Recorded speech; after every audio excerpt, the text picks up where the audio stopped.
A very good morning and hearty welcome to all of you who have gathered here to attend the dialogue on science and spirituality. May I request all the guests and participants to stand up and pay respect to the Honorable Governor, His Excellency Mr. Muhammad Fazil.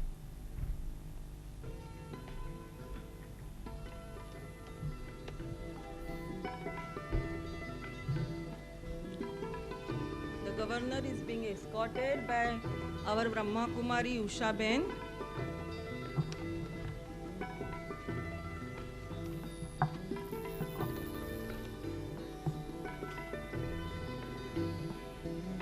And badge is being put up by Brahma Kumari Asha Ben. Mr. Kartikeyan, Dr. Shrikhande, Mr. Deepak De,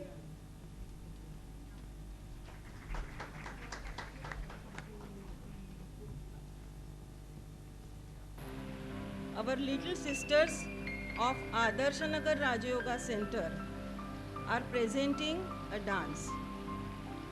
May I request them to come to the stage and present the dance, please?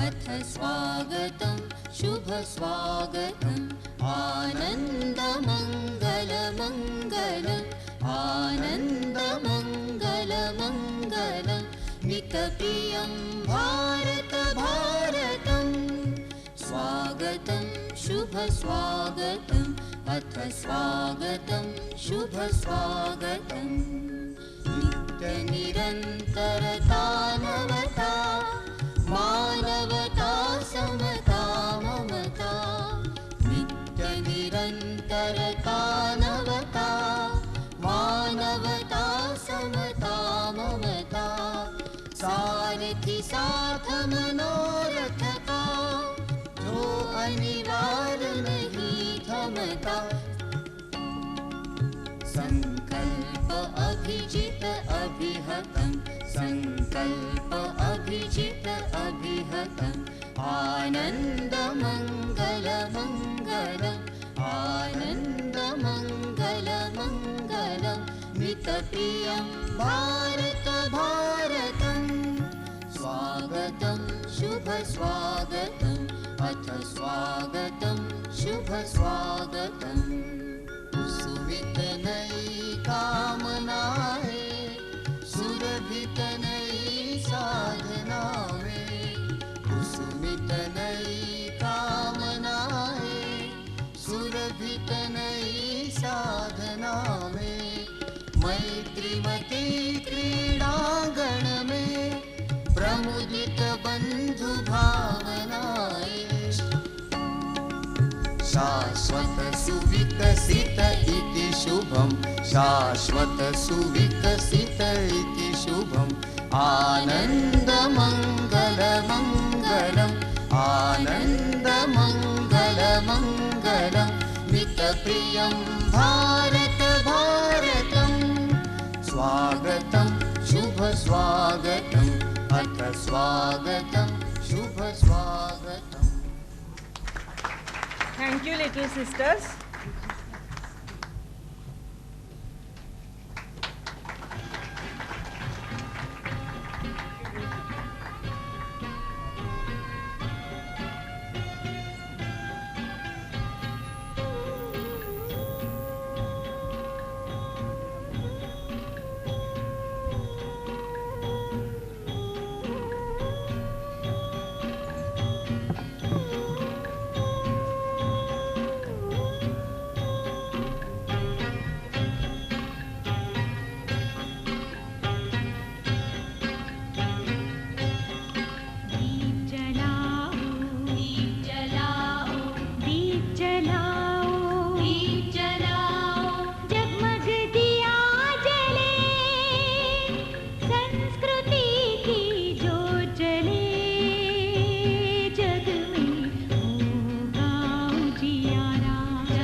स्वागतम स्वागतम स्वागतम स्वागतम।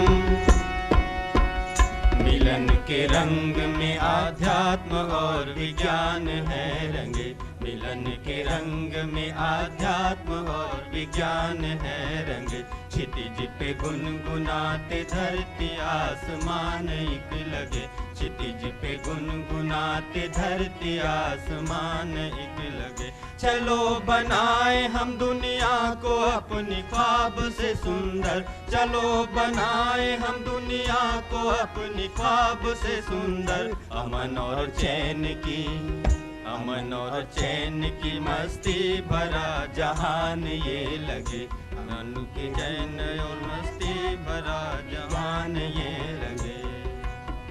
स्वागतम स्वागतम स्वागतम स्वागतम स्वागतम स्वागतम स्वागतम।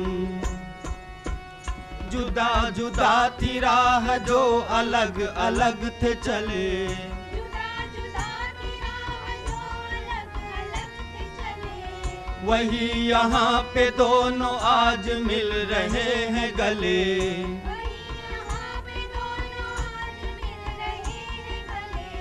बड़े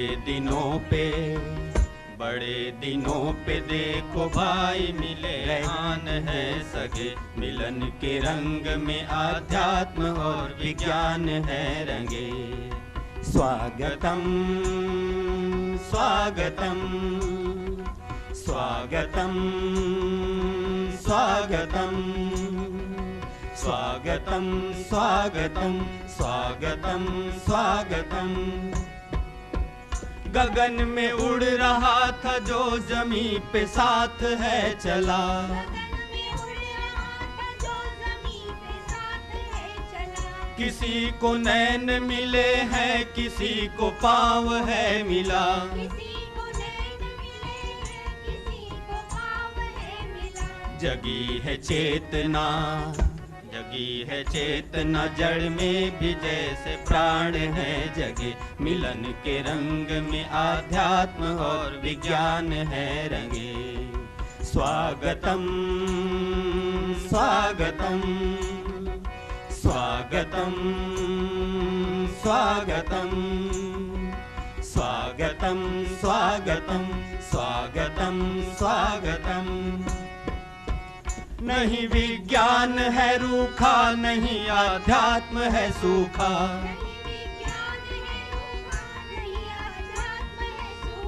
न कोई रोएगा प्यासा न कोई सोएगा भूखा।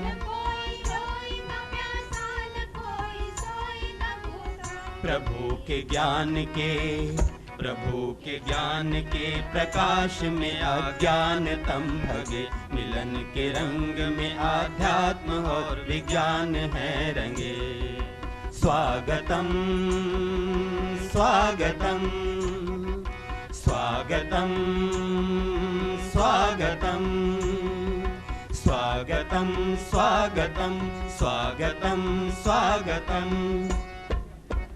कोई कुमकुम कोई चंदन हार उपहार दे रहे, कोई कुमकुम कोई चंदन हार उपहार दे रहे।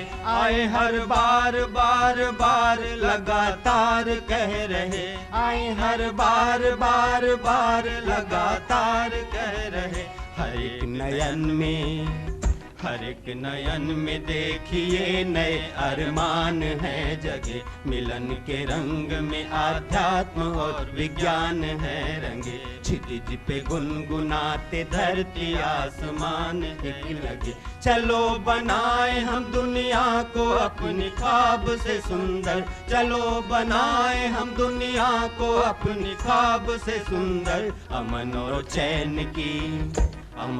चैन की मस्ती भरा जहान ये लगे। मिलन के रंग में आध्यात्म और विज्ञान है रंगे।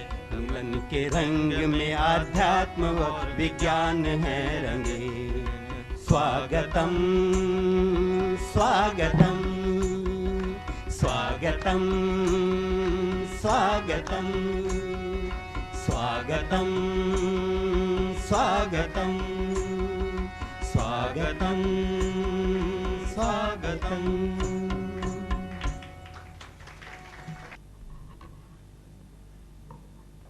Om Shanti. I, on the behalf of SPARK and Prajapita Brahma Kumari Ishwarya Vishwavidyalaya and its administrative head, respected Dadi Prakash Maniji and other senior sisters and brothers, welcome His Excellency, the Governor of Maharashtra, Brother Muhammad Fazal, and the pillars of modern society, Dr. V.N. Srikhande, Mr. D.R. Karthikeyan, and Dr. Deepak Dey, and all the participants and delegates in the audience.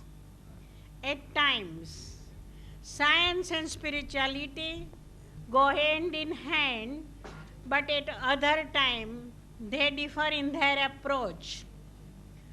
Whatever the case may be, science does form a strong base for spirituality. A few decades back, any concept of science was promoted through religion. This was because people conformed to norms more easily when dictated through religion or through the religious heads. Today, the tables have turned. Facts explained scientifically are more easily accepted than blind beliefs. The purpose of spiritual seekers is to love and serve the others. Scientists, for instance, devote their lives for the betterment of others' lives. Thus, we find that the mission of both the scientists and spiritual masters is one and the same. They are both here to find the hidden truths of nature and consciousness, the higher power governing the universe, and to make this world a better place to live in. This striving is quite relevant, as one of the great mystic poets has put forth, we are communing with the moon and the stars, but have not reached the hearts of our neighbors. With these words of welcome, let me introduce the organizers.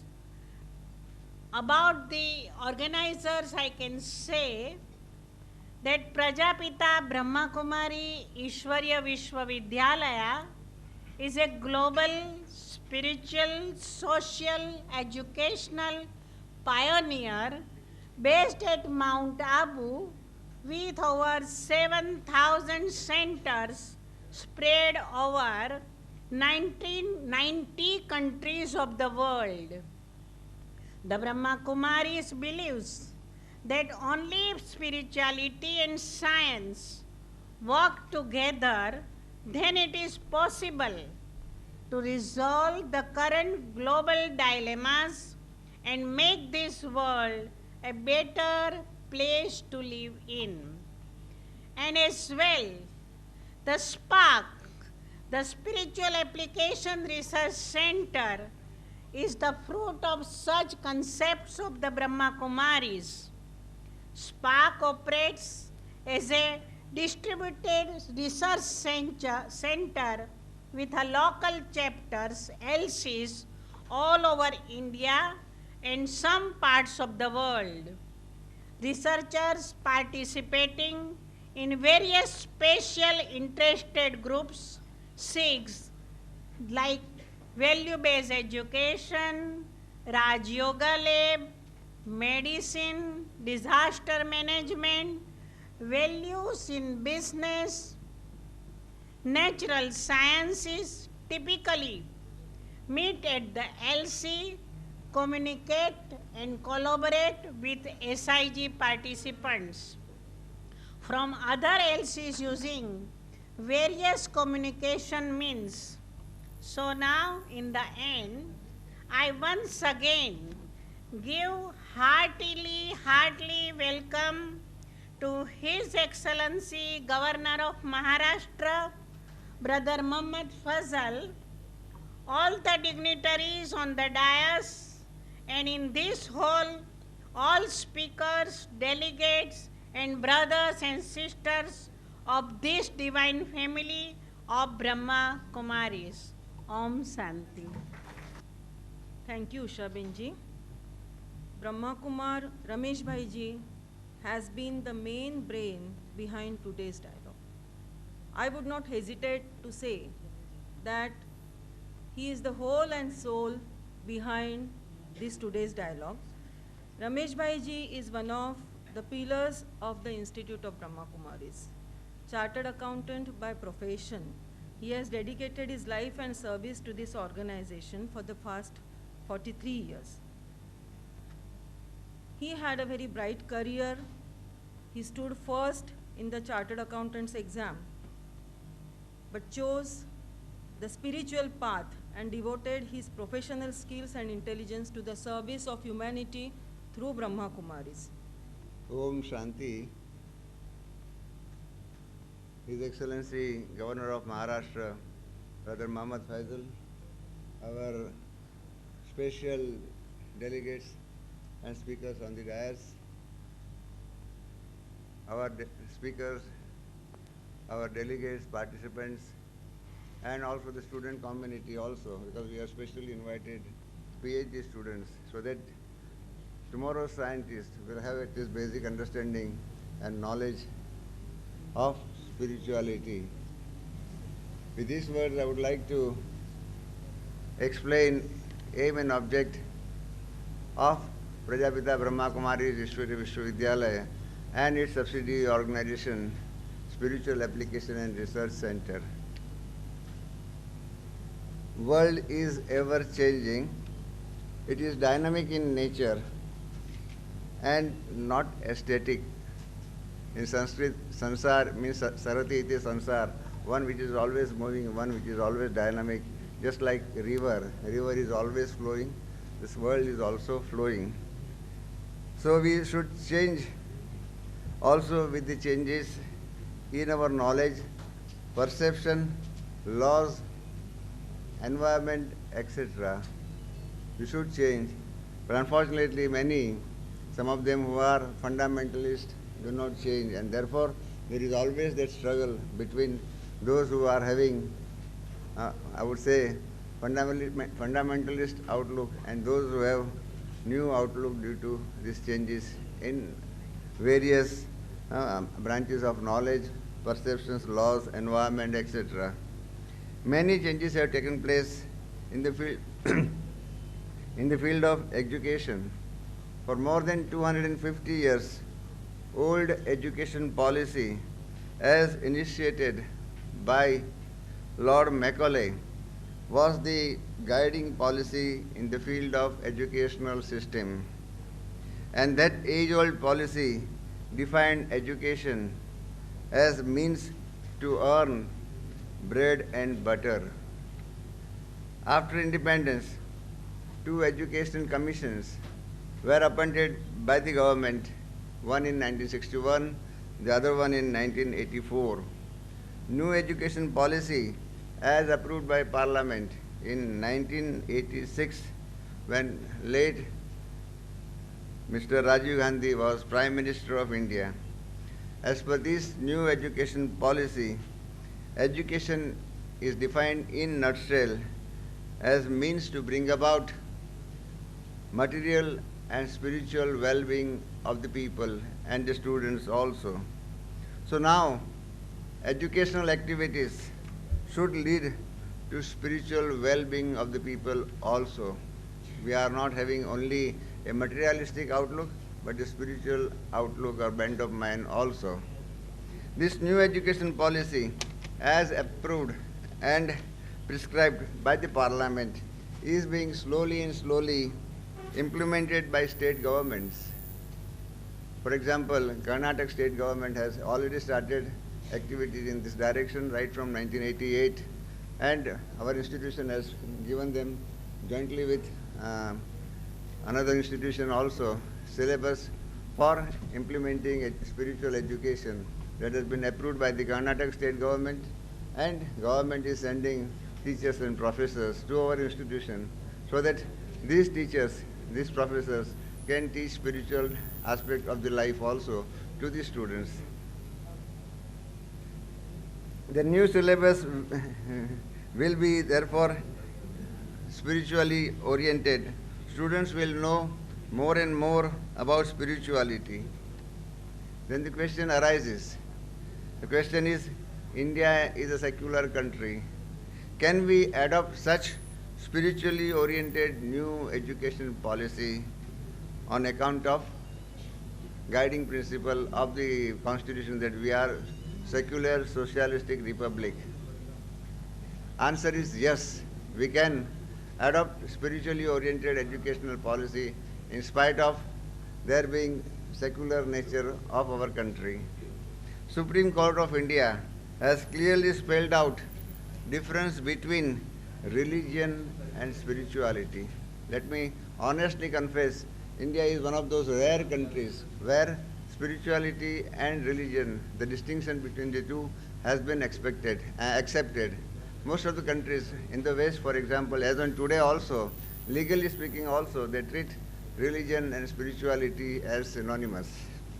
It has been judicially held that religion is not equivalent to spirituality. They are quite distinct and independent of each other. They are in the West still this misunderstanding is there that both these words are synonymous. This is unfortunate that world in the West is not up to date in this branch of knowledge. Many scientists also still have that age-old concept that religion and spirituality are synonymous, and therefore they are not happy with spirituality and spiritual orientation of life. It's a fact. In fact, we have in our folders also that in registration forms also, some of the participants have written that we don't know anything of spirituality and we are participating mainly to understand what spirituality means. Hence, this seminar is organized to give true understanding and nature of science and spirituality. Under this new environment, both science and spirituality have to work to uplift humanity at large. We have to think of material as well as spiritual well-being of the society. Up till now, due to this misunderstanding of basic nature and concept of spirituality, science and scientists were trying to avoid spirituality, but now clouds of misunderstanding have been dispelled. There is now new dawn of mutual understanding and appreciation. So let there be partnership between the two so that the society will enrich, progress and prosperity will be the result. With this background, we have organized this dialogue and invited top-ranking scientists to join hands with spiritualists. Let us sit together, clear our doubts, try to understand each other. Raj Yoga meditation is also now part of new education policy. Its scientific effect is now accepted not only in India, but outside India. Most of you may not be aware that it's a fact that United Nations in the year 1948, as early as 1948, in its fourth General Assembly meeting, decided that all General Assembly meetings will begin daily and end also daily with 1 minute silent meditation. This resolution was approved first by Security Council and then It was recommended to General Assembly and it was passed unanimously.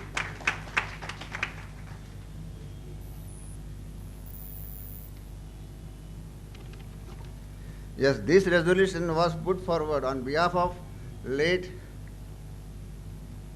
Prime Minister of India, Pandit Jawaharlal Nehru. And now it is Rule 46 of the Rules and Regulations to conduct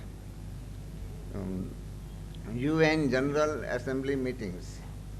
If UN General Assembly sessions can begin and end daily with silent meditation, why not we, the people of India? Let us join our hands and appreciate rich cultural heritage and wisdom of India. Let this dialogue be a torch bearer in this new direction. Let us widen our horizon and usher in a new era of peace, progress, and prosperity. For example, in medical science also, there are several branches like allopathy, Ayurveda, homeopathy. They are not in a boxing ring.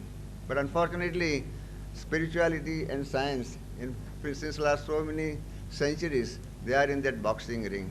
Now let us remove them from that boxing ring. Let us see that they join hands together. So the aim is to improve the health of the people. That is the main aim of medical sciences, and therefore all these different branches of medical science. Similarly, science and spirituality are also part of many branches of knowledge, and they all aim to bring peace, progress, and prosperity. So let us work together to give birth, so to say, to a new world order where all branches of knowledge join their hands wholeheartedly. Let us join hands and build a better world. This is the logo also of the United Nations, because we are one of those senior-most UN organizations also, what we call as NGOs. Let this seminar fulfill long-cherished dream of United Nations, our ancient sages and modern sages in the form of scientists and spiritualities. I hope you all will share this dream, or say aim and object of this seminar, which is organized by Brahma Kumaris and Spark. Thank you very much. His Excellency Governor Sri Mohammad Fazalji, distinguished speakers on the dais, brothers and sisters, it's a great honor and opportunity to share my perceptions of the important dialogue between science and spirituality. I just now told Mr. Karthikeyan that I passed MBBS in 1953. And for last 50 years, every day I see interactions between the body, the medicine, and the mind. I'm a person trained to be a man with scientific discipline, but I'm not going to talk to you on the important factor of spirituality. In last 50 years, I've seen tremendous advances in science. Science has done great advances in the physical world, the chemical world. We can study the body, the organs with the ultra microscope. We can see small cell as big as the Shivaji Park ground. Now we are studying genes. But unfortunately, there is no focus on mind. What is spiritualism? Something above the five senses. The eye, hearing, taste, smell, and the skin. What is beyond these senses is either called extrasensory or suprasensory, and that is a thing called spiritual. As we were told very clearly just now, spiritualism does not deserve any religion. It's understand that we can find a man or person, what's his height, weight, blood sugar, blood pressure, cholesterol, lung function, ECG, all things are known. It's important to know how the liver works. But it's more important to know why people drink and destroy their livers. We are told how to conduct the lung function test, and now fantastic gadgets have come. Everything can be monitored, and even then I see doctors who are supposed to be authorities, why do they smoke? Therefore, the science of man can never be understood with a fragmented approach. You take a small glass, where it is inert and still it has a zero energy. But you same paper weight, you throw with a tremendous force. And that's what Einstein said, that small paper weight, it can go with the speed of light, can break the earth. This is what the quantum physics has taught us. It means that even objects which are supposed to be inert have got a tremendous energy with them. Why don't we not understand that mind is a tremendous force? Faith is a tremendous force. Faith will not avoid a surgery. People would require operations to be done. But remember one thing, unless there's a mind to support what's happening to you, you will never enjoy the quality of life. And quality of life is the most important thing. Well, we see all over the world, depression has come in an epidemic form. Even in countries which are supposed to be absolutely rich and affluent, mind does not work. A greedy mind, an ungrateful mind can never find peace in this restless world. It's for us to make the world either a happy world or a restless world. And that does not depend upon the gadgets, that depends upon how we look at the whole world. The National Institute of Health in America has told specifically that relaxation techniques can minimize pain. Mantras and prayers, accepted by all cultures throughout the world, have got important things to follow. They can find peace in this world. The University of California had done a very interesting study. And they found out that people who can listen to Mozart, they seem to fare well in life. The governor of Georgia, sir, has taken a decision that every child born in the state of Georgia should be given a gift of a classical CD so that this child will improve, become a better human being afterwards. Maharashtra can try that thing. Now, objects which are physical, physiological, which have got dimensions, we can do precise studies can be done. One can find out the distance between the earth and the moon. But we cannot find out the distance and the gap between two generations. What cannot be measured is equally important. Remember one thing in the end, we do not work in a vacuum, we work in a system. I've seen in the last 50 years, patients who have got faith in doctors, in medicines, and a willpower to live, they always feel much better. Before starting any operation, I made a rule in my life, I will be with the side of a patient, take his or her hand in my hand, that time they put their hand on my head, I said, don't worry, I am here with you, we are going to give you a cure. And consistently I have seen these patients say, Dr. Saab, operation हुआ, दर्द क्यों नहीं है? Pain is depend upon the attitudes and faith that we have. Unfortunately, this is never taught in medical colleges anywhere. And unless a medical student is very fortunate, he will never come across a teacher, a role model, who can tell him how to deal with mind and body both. We live in a system. The astronaut Michel Carpenter, I think, when he came back from the moon to the earth, suddenly realized one thing: the earth is a system. Life is a system. Man is a system. Honey comb is a system. Ant hill is a system. It means one thing: by studying one ant, you cannot understand how the ant hill is formed. By studying and dissecting one honeybee, you will never know how a honeycomb is formed. And therefore, all they were to do in life is to study the interrelationship.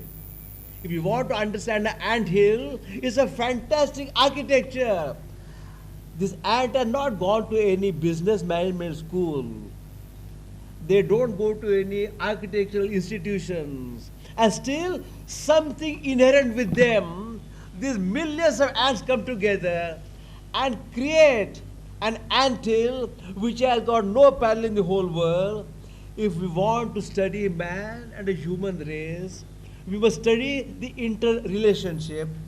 And therefore, a person which has got a tremendous skill in hand has no empathy for a patient, you're going to exploit him.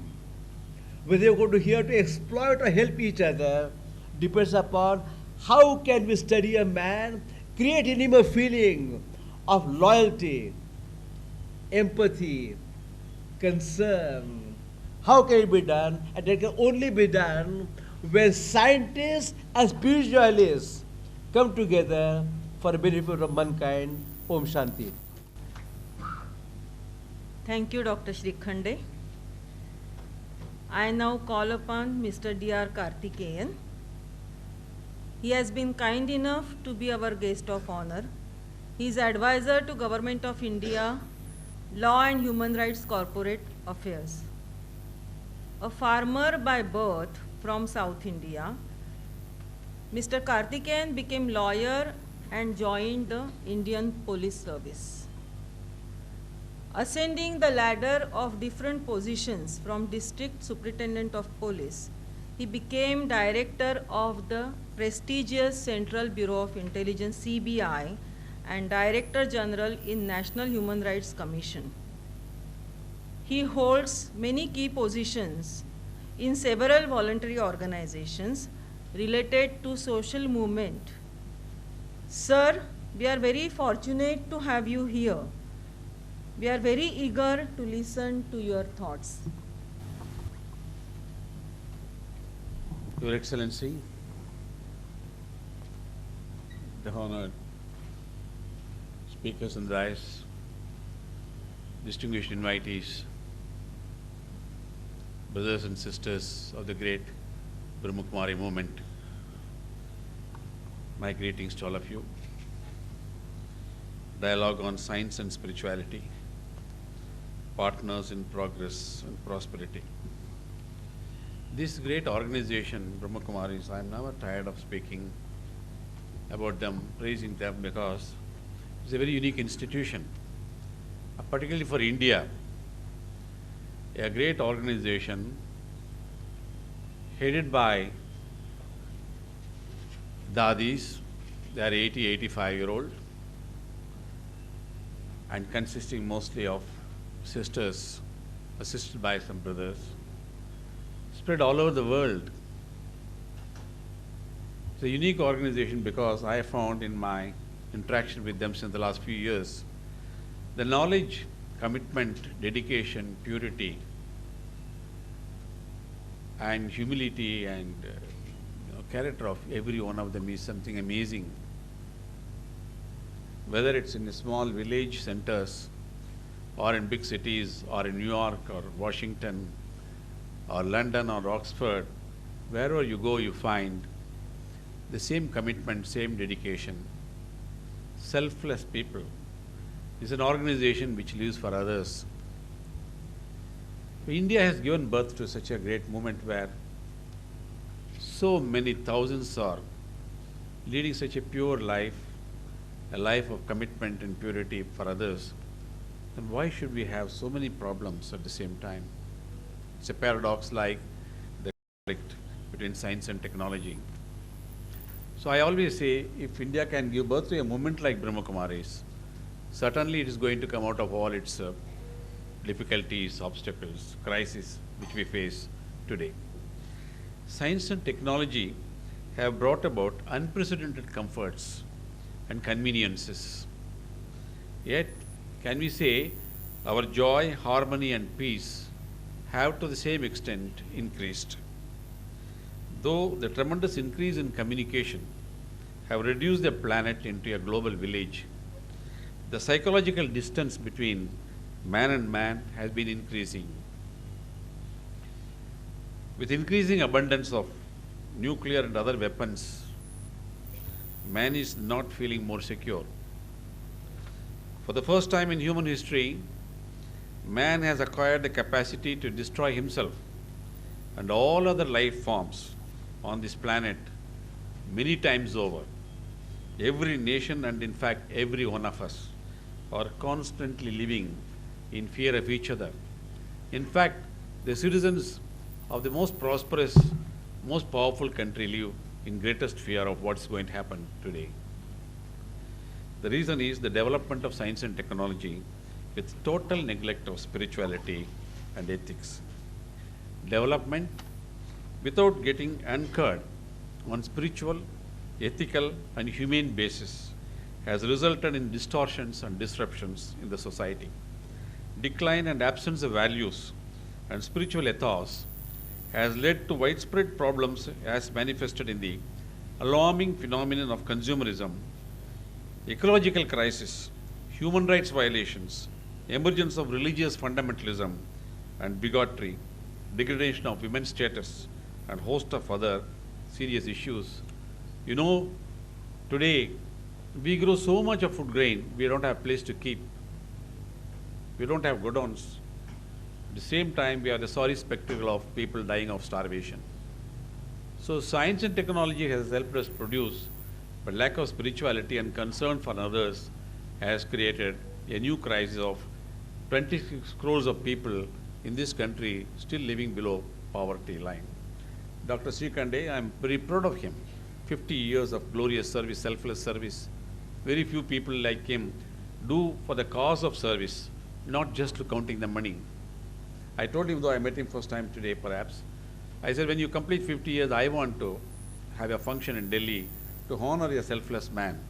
He has agreed also. But today, you know, even in Bombay, you don't have to go to Washington, London, New York. Every part of the body can be replaced, repaired.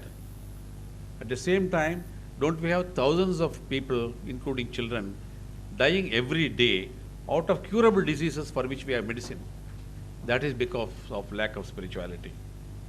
Acharya Vinoba Bhave, a great son of India, one of the most original thinkers and social reformers of this country, said, the days of party politics and institutional religions are over. You know what havoc they have done to this country. He said, now dawns the age of science and spirituality. Though he said it is yet to happen, the limitations of science are being realized. The staggering problems in the present-day world cannot be solved by science unless it is guided and directed by another force, identified by Vinoba Bhaveji as spirituality, the illumination that characterizes spirit and transcends the intellect. According to both Vinobaji and Sri Aurobindo, man has created, with the aid of science, technology and engineering, a system of civilization during the century, which has become far too complex and big for his present limited mental capacity, understanding, to utilize, control and master effectively. Namely, the alienation and cynicism of youth are alarming. You know what's happening in the society. Deterioration in moral and ethical values at all levels and in all sectors of society. are primarily due to the neglect of spirituality, what is called Paravidya, and yoga or science of spirituality of man in depth, what is called Adhyatma Vidya in our scriptures, in our curricula, in schools and colleges. Our great philosopher President Dr. Radhakrishnan said, the knowledge of science can usher in a new era of material prosperity.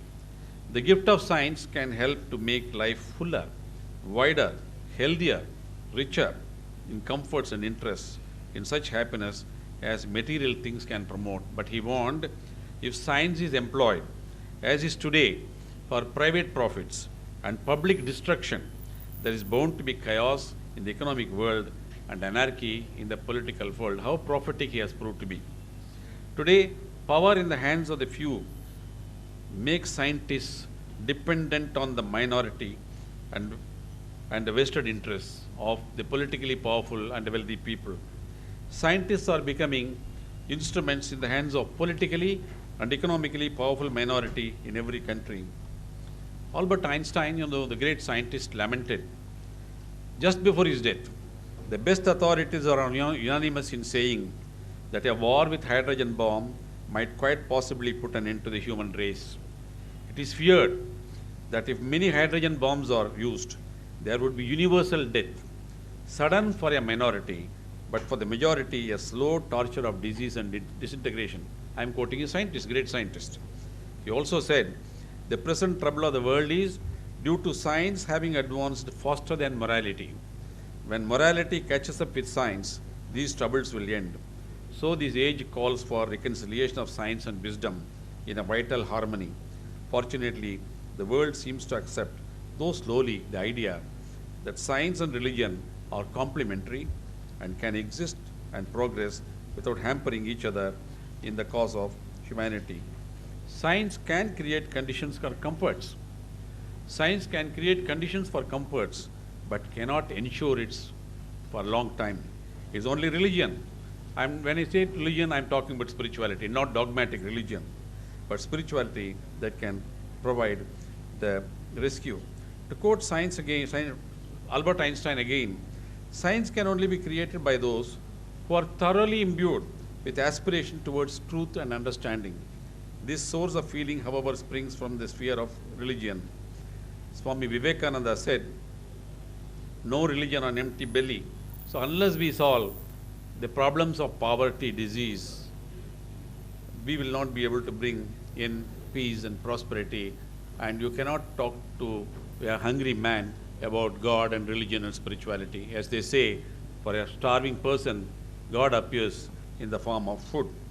Even going to our ancient scriptures like Isa Vakya, Isha Upanishad, it says, those who worship at the altar of science only, 3,000 years back they wrote, enter into blinding darkness. And those who are immersed in spirituality only enter into still more blinding darkness. So we are thus warned of the dangers of lopsided cultivation of just one of the two spheres of knowledge. Spirituality has its own distinct purpose. Science also has its own different purpose. One, again to quote Isha Upanishad, one who masters both science and spirituality together, conquers death through science and tastes immortality through spirituality. Acharya Vinobaji put a very simple equation. He said, science plus spirituality is equal to Sarvodaya. Science plus spirituality is equal to Sarvodaya, that is progress of all. He also said, science minus spirituality is Sarvanash. Science minus spirituality, Sarvanash, destruction of all. And again to quote the father of the nation, Sarvodaya describes the ideal human society. Unfortunately, for centuries, science and spirituality have been dealt with us as mutually antagonistic entities, particularly in the West. The so-called conflict between them, as well as the paramount need for their integration, has formed the theme of many conferences or seminars, and I'm happy this is one such conference. So I'll conclude by quoting again Sri Aurobindo. He said, do not divide what is one. Both science and spirituality have the same goal, that is the supreme divinity. The only difference between them is that the latter needs it and the other does not. Prime Minister Nehru said, to me, science is equal to spirituality. One is more concerned with the outer aspect of the world, the other with the inner aspect. Both combined will give us the whole world is ours. Science has force, speed and action, but no direction. So that direction is given by spirituality. Om Shanti. Thank you very much, sir. Now I call upon Mr. Deepak Dey. Mr. Deepak Dey is the Director of Nuclear Project Safety Division, Atomic Energy Regulatory Board. Basically a physicist, he branched off to mechanical engineering, and his work mainly includes atomic energy regulation. Om Shanti. His Excellency Mohammad Fazil Saab, Governor of Maharashtra, other dignitaries on the dais, brothers and sisters. Prajapita Brahmakumari Ishwari Vishwavidyalaya is in spiritual service to the humanity for the last 67 years with his 5,000 centers. I am told this morning it is 7,000.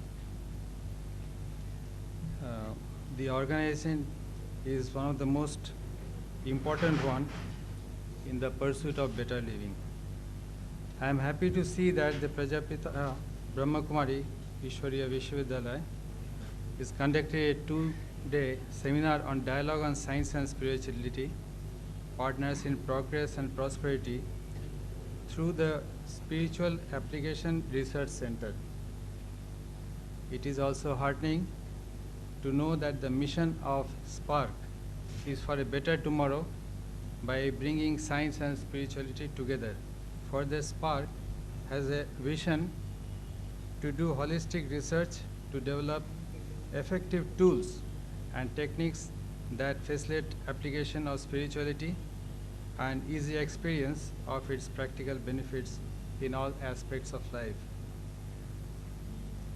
It was also heartening that Science and Engineering Wing of the Prajapita Brahmakumari Ishwari Vishwavidyalaya conducted a one-week seminar for Journey Towards Glorious India, Better Tomorrow. The concept probably has been received from Dr. Abdul Kalam's vision for taking India to the developed nation by 2020. I have been fortunately associated with this organization for the last 6 to 7 years. My association started when I was at the Kakrapara atomic power stations. Now I am taking to the atomic energy, the world of atomic energy, and the previous speakers have already talked and gave a brief mention of that. We started with some courses on stress management, which is universal. Then we had a visit to Mount Abu, and we came across the different teachings that is being given. We invited the sisters from there to come and pay a visit to us and enlighten us with the knowledge. We continued that practice, and I'm happy to announce that last year the Kakrapara Atomic Power Station has been the best performing in the world of pressurized heavy water reactors. What I am trying to bring focus is the way you live in a scientific world with all the concepts that you have generated and apply it. Whether it is applications of science, whether it is daily work, everyday life, the mind and the matter and with its spirituality, how they are to be synchronized and what is the method of synchronization. These lessons are being learned by the people.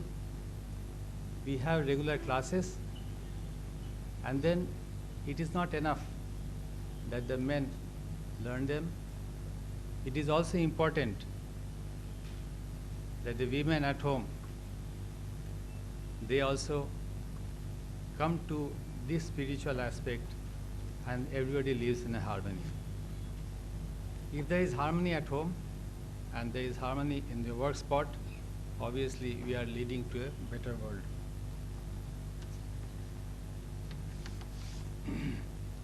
Having realized the importance of science, the role played by the individual is utmost important. I was told by the previous speakers that the individual, their mind, they can create a hydrogen bomb meant for destruction, or they can also create progressive tools for better living, which can take the whole world, India, towards a progressive society. The individual's physical health, mental health, the spiritual health, these are to be coordinated properly. The physical and the mental developments needs to be synchronized to have a proper approach towards the spiritual development. Science and technology can be constructively or destructively used depending upon the mind. The human mind has to be nurtured, and it is important to develop through the innate spiritual aspects in which the importance of human consciousness comes into the play. Human consciousness, that is important. It is a system that we have to devise in order to bridge the gap and finally merge both science and spirituality together for the better tomorrow. We need to create a spiritual world through scientific approach. Let there be spiritualism in all walks of life. I wish the seminar all success and enlighten the people attending the seminar into an insight in their approach towards life. Om Shanti. Thank you, Mr. Day. Our respected chief guest, His Excellency Shri Mohammad Fazal, Governor of Maharashtra, is known to everybody. Born in 1922 in UP, he graduated in science and did post-graduation in finance and business management in University of London. He has come to be the top management expert in India. He has had a very distinguished career, both in private and public sector industries. He was awarded the Best Marketing Man of the Year award by the President of India in 1976. He is involved with a number of management, industrial and cultural organizations in the country. He was appointed Governor of Maharashtra in October 2002. Before this, he was Governor of Goa. This is just an essence of his achievements. Sir, we are very fortunate to have you, a dynamic person like you here, as our chief guest. I'm sure all the participants are very eagerly waiting for the words of wisdom that you are going to tell us. Thinkers, scientists, doctor, and selfless Brahma Kumaris on the days, distinguished audience in this hall, I'll make a brief talk if I may. And actually human race, humankind as we know, came to some degree of consciousness, I am told, about 50,000 years from now. And at that stage, he was plagued with bewilderment fright and scare. He became conscious to know about things near about him. His fright of lightning, his fright of water, his storm, gave the idea to think how it was, why it was, and that brought him the feeling that how to protect himself or herself from these physical phenomena. And that gave the rise in his mind of consciousness how to react, how to acclimatize himself to these physical phenomena. And possibly came in his mind the thought of connecting these physical phenomena to something which was invisible. The thought of some degree of spirituality or religion came in his mind, and as he grew along, thought of again the preservation led him, and his curiosity led him to discover things about himself, how he could survive. And then he started his race of existence, tried to domesticate material things about himself, near about him, cattle, berries, crops. So he had two parallel streams in his existence. One his curiosity and his fear, which led him to think of who is responsible for all that. And that gave in his mind the idea of there must be somebody, whether you call it creator, God, or some invisible thing. And his need for survival led him to curiosity to find out how he could survive. So man started with two parallel conceptions. One was the concept of spirituality, or whether you call it religion or spirituality. The other was concept of how to survive. That we may call science. His search for knowledge, his search to know. And the conflict in modern times for the last couple of centuries which has come is the conflict between science and technology. Science and spirituality, or science and religion. Unfortunately, what led to this was the aspect of fundamental concepts of religion, because when religion becomes static, and I'm not concerned with religion, because if you study the core of every religion, it says the same thing.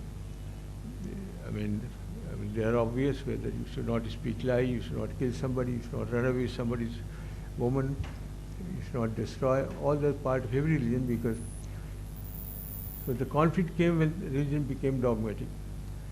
And that conflict, one can say, maybe about year 1000 or near about that time, the conflict came because at one time the science and religion were joined together, were one and the same thing, because religious thinkers were also scientists.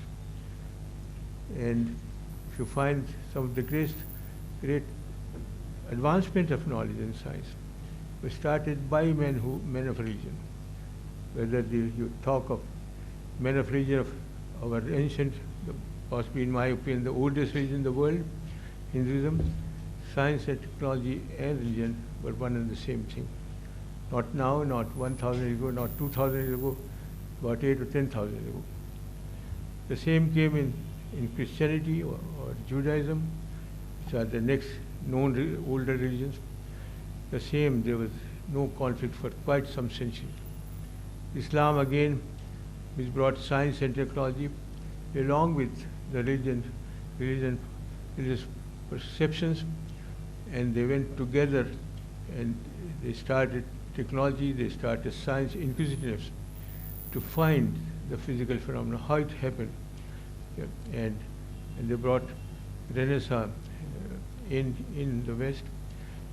But when religion became static and became fundamentalist, then the conflict started, because then the vested interest started. The clergy in various religions started to monopolize all that was human race. And that greed for monopoly led to conflict, because religion started at times disowning science. It started persecuting science. And I don't want to go in the name of religion, how many scientists in the medieval ages have been persecuted. Some of them had to be hanged, because religion became, static. It could not suffer any competition.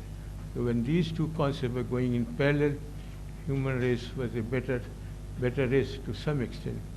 But then in conflict, the human race became a disaster, was quoted, and more especially in the Middle Ages, and much more particularly in the modern times, when we are faced on the one hand whether we will destroy the whole earth as we know it.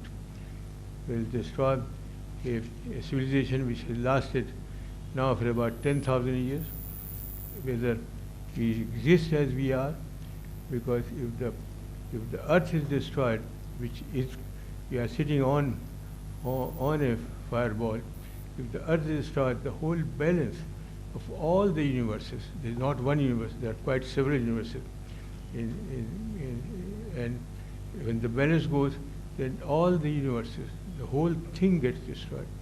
So that's the dilemma which the human race is faced with, and that dilemma can only be resolved if the science, technology run parallel and supportive with the spirituality. They have to be supportive of each other, so that man, on the one hand, should have the fear of God, the fear of Creator, the love of his or her fellow human beings. On the other hand, man should continue the search of knowledge, search of technology, to have a still better life. Now that conflict can only be resolved by not only careful sort of thinking, but positive action. Man has to give out himself, man has to give his sense of greed, his sense of having all to himself. Man has to revert back to his earlier ages, 8 to 10,000 ago, when science, technology, and his spiritual, the search of knowledge, the search of God, search of Creator, went together. I hope that new dawn of humankind should not be long from now, because if it's long from now, what we face is we're destroying not only ourselves, we're destroying the whole universe.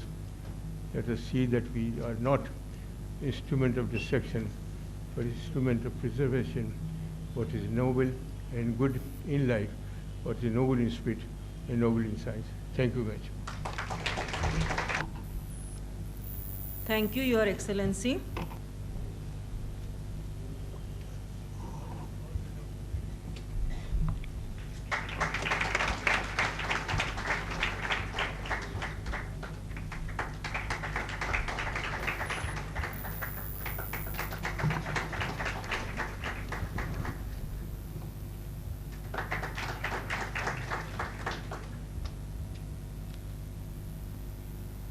How can the inaugural ceremony be over without thanking?